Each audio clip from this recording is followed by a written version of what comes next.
Alright, I've been thinking about something when it comes to AI and the potentials of AI use.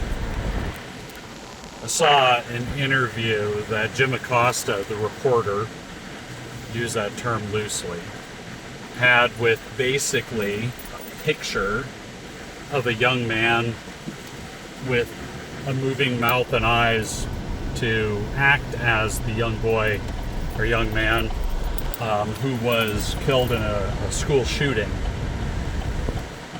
The parents find it comforting to be able to talk to their AI child, right? Can't really blame them.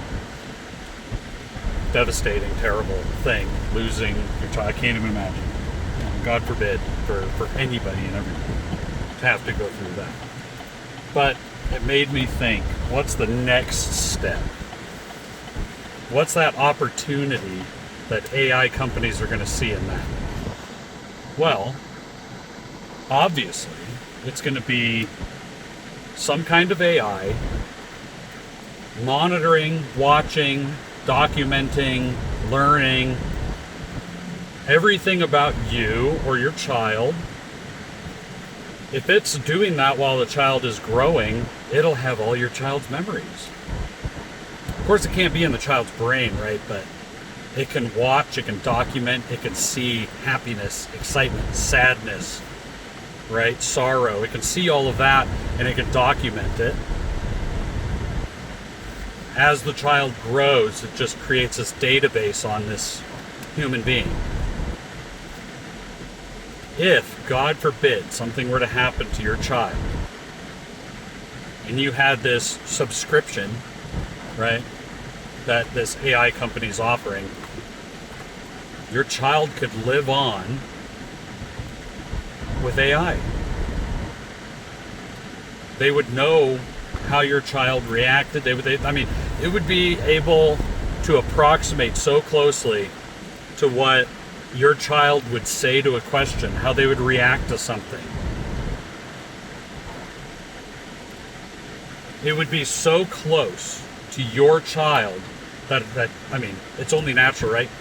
Millions of people would be all over that, because with the desperation that people feel in that moment, and to be preyed upon in that moment, or even in the future, because it's gonna have to monitor your child from a young age, right? So you have to give it that ability. There's probably gonna be a lot of legal issues, stuff like that, right? I'm sure there would be. But even if you started at 18 and they were 45 when they died, they would gather enough information where they would basically live on through this AI, and people could live in this denial, but still have this fake robotic connection with who they lost. It'd be big business. And I'm not trying to give them an idea. I'm sure it's already out there. I'm sure they've already thought of it. I'm sure whoever created that picture with the AI where it was responding to his questions, and even though it responds like ChatGPT, which is totally ridiculously inhuman, they can work to change that and fix that, make it more human, more realistic, just like they're doing. They're already doing it, right? And at some point, it'll be so flawless that it would be hard to tell that you're not on a video call with a dead relative. There's a lot of scary, just inhuman things that can be done with AI, and I will guarantee that's going to be one of them. I would bet everything I own that it'll be a thing. In some way, shape, or form. You don't have to say goodbye to your loved one. They can live on. They can live on. After death AI. Never die AI. Whatever it's going to be. And it'll especially be a thing that they can always back it up too with, we're giving families something they didn't have an opportunity to have before. It can help them with their grieving process. They'll come up with all this bullshit. I guarantee it.